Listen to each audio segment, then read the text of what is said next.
A sci-fi alien warrior story wakes in the dark city and tries to forget a night that changed his path he walks. To work, and keeps his head down and speaks little. He does not tell anyone about the night under the red storm sky.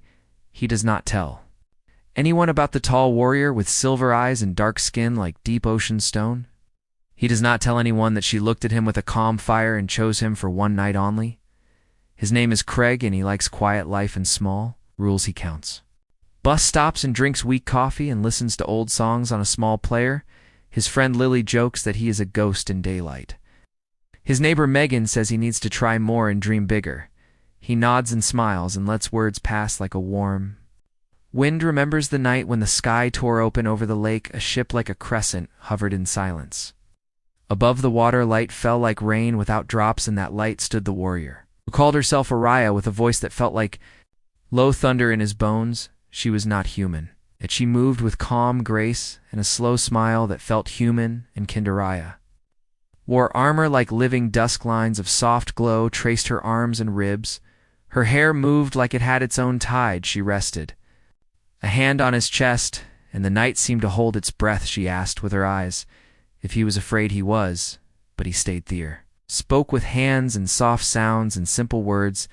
They walked along the shore, and the sand lit under her feet. He told her he was no hero and no fighter. She traced a sign on his palm and said he had the heart of a shelter. Did not know what that meant, but it warmed him. Storm bent around them and time turned thin. What they shared was not loud and not fast. It was a quiet flame that found a home in the wind before dawn. She looked at him long, and she said a promise without a single word. Then she left on a column of light, and the lake fell back to sleep after. That night he felt both full and empty. He worked and slept and tried to be the same. But colors on the street looked brighter, and the moon felt closer. Lily noticed and asked him about it during lunch. He said he felt like a map that had a new road drawn on it. Lily laughed and said, "Take the road." Then months pass like slow trains. The city moves as it always does. Sirens near the river crowds after sunset.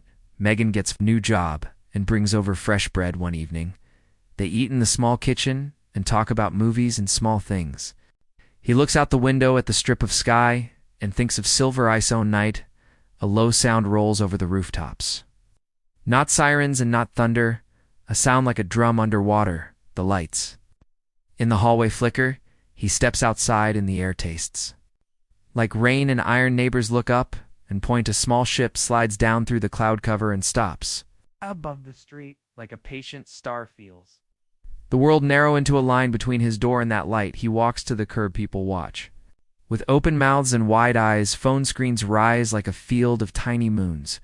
The ship opens like a flower that has been waiting for a season. Only it knows from that opening a figure descends on a smooth beam, armor of living dusk hair like a slow tide. Silver eyes. Ariash lands without a sound, and the beam folds away. Crowds hold back as if a gentle hand blocks them. Raya looks at him, and only him. He sees calm joy and a weight of long travel. She lifts a bundle from her chest and steps closer. No one speaks, and the city listens in. The bundle is a child. The child has a small dark curl of hair and a calm face. Eyes bright as river stones in sun. The child looks at him, and it is like a mirror from another sky. The shape of the nose, the line of the chin, everyone can see it. Lily arrives from the corner store with a bag of apples and stops. Cold Megan stands on the steps with a hand to her mouth. There places the child in his arms. The weight is new and right. The child blinks and reaches tiny fingers toward his cheek. Araya touches her forehead to his. He feels a warm message pass between them. Not words, not symbols, only a truth that feels like a bell that does not need to ring to be hard. Knows the child is his, and also hers, and also something more. He knows the child has a path both on this world and across the dark between worlds. Araya steps back and the crowd breathes again. Sirens approach now, and official vans turn the corner. He holds the child close and nods to Araya. She nods back. Agents in dark coats push through the line. One woman in a neat suit speaks with a soft voice. Her name is Claire, and her eyes show both duty and care. She asks for calm and for space and for open hands she looks at Araya and says they wish to talk, not to harm. Araya stands tall, and the armor hums. Like a quiet hive, Claire looks at the child and then at him. She says the city has rules for visits from beyond, but this is also a home and a street with people with names and lives. She asks them to come inside. Away from the crowd, he gestures to his door. Araya nods and follows. Lily and Megan come too and bring warm tea and a blanket inside. The small room, Araya stands near the window and watches the blinking lights outside. Claire sits at the table and opens a small slate device. She says they will not take the child. She says they need to understand and to help. She asks how long Araya can stay. Araya makes a sign with her hands and hums a tone like a chord from a low flute. The slate writes the meaning on its screen. 3 nights on lie. Looks at Araya with a quiet ache.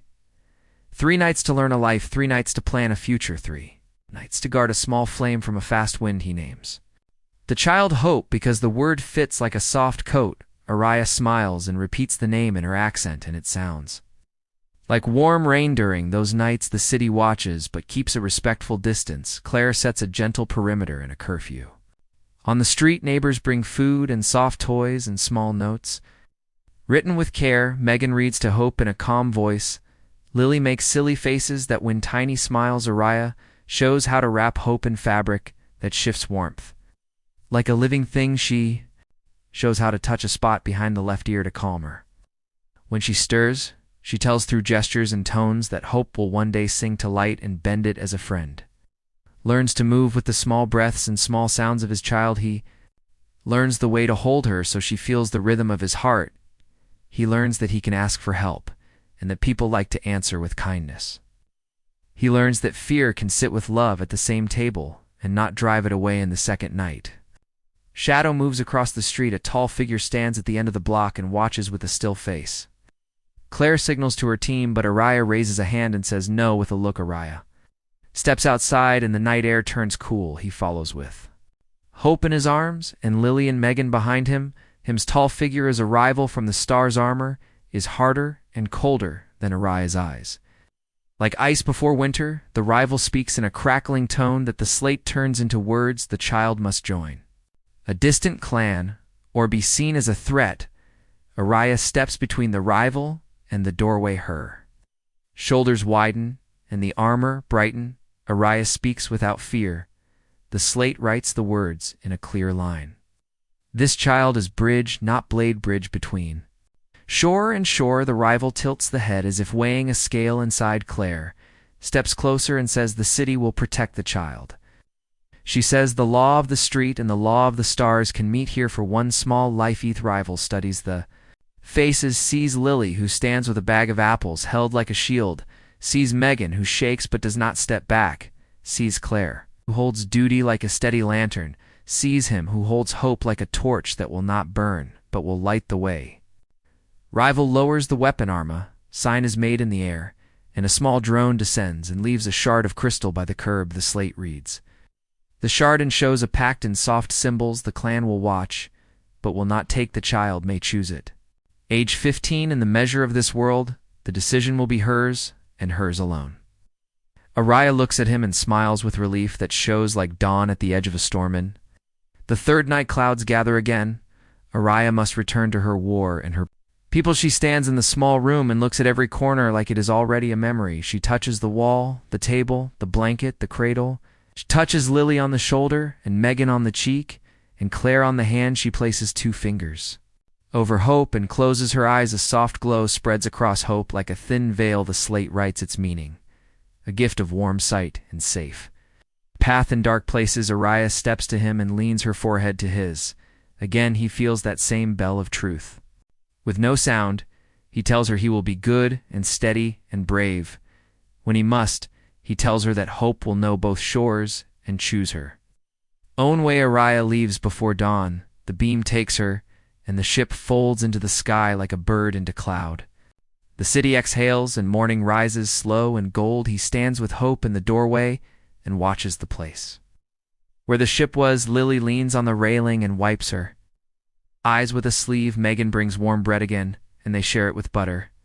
and jam while Hope sleeps. Claire returns later with papers that feel more like shields than like Chainsday's turn, and he learns.